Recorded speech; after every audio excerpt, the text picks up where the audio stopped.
tonight, John Bolton served as the National Security Advisor to former President Donald Trump. Prior to that, he also served as the U.S. Ambassador to the United Nations. And since writing his book, The Room Where It Happened, Bolton has been saying a lot about Trump these days. Here now is part 2 of my conversation with Bolton discussing his views about the former president. We're still dealing with this pandemic. We've now entered a phase of the Delta variant, and in large part it's because people are not getting vaccinated. So we have a pandemic against the unvaccinated. You know, and I know that the former president of the United States, Donald Trump, and the First Lady received their vaccinations before leaving the White House. Yet he didn't state that to the American people, and he's still promulgating these statements that the vaccinations are not right. What do you say to that kind of behavior when he should be taking a different tack and telling people, you know, get that shot in the arm for a shot of hope in taking care of America and dealing with this pandemic? Well, I think his behavior is reprehensible. Look, I'm fully vaccinated. Everybody in my family is. I urge everybody I know to get vaccinated.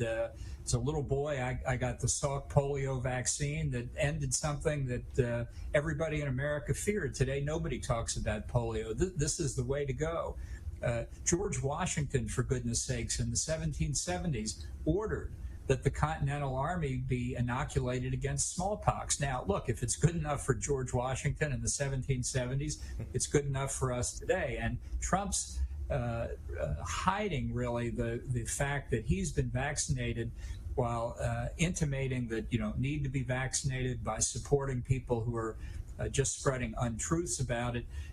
It shows that he'll do what he needs to do for Donald Trump. He'll get the vaccination, but he'll do what he thinks is politically best for Donald Trump in denying its effectiveness or the importance of people getting it. So it's part of that absolute focus on Donald Trump to the detriment of the national interest. I want to get off Donald Trump, but before I do, I want to ask you, do you think that he has any chance, any snowball's chance to win a re-election in 2024? And do you have any regrets about that opportunity that you once had to testify during his impeachment? You know, I don't think he's going to run for re-election. I think deep inside somewhere he knows he lost in 2020, and he knows he can't fake it again in 2024. He doesn't want to go out as a loser. I think he'll talk about it incessantly until 2024. He may want to be a kingmaker for whoever does get the Republican nomination, but I don't think he's going to run. And I think what's in the poll that we released today through my super PAC, the 2 earlier polls, I think corroborate that. His support is slipping. There's nothing extraordinary there. That's what happens when anybody leaves the Oval Office, and in his case, goes to sit by the swimming pool at Mar-a-Lago.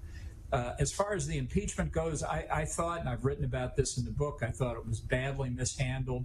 I call it an impeachment malpractice, because the consequence of the first impeachment, the one we're talking about, where my testimony was at issue and where the Senate voted not to have me testify, really did not punish Trump. It did not deter or constrain Trump. It emboldened Trump. It achieved the exact opposite of what its sponsors said they wanted. So it was a badly flawed exercise and had the wrong outcome, which was bad for the country.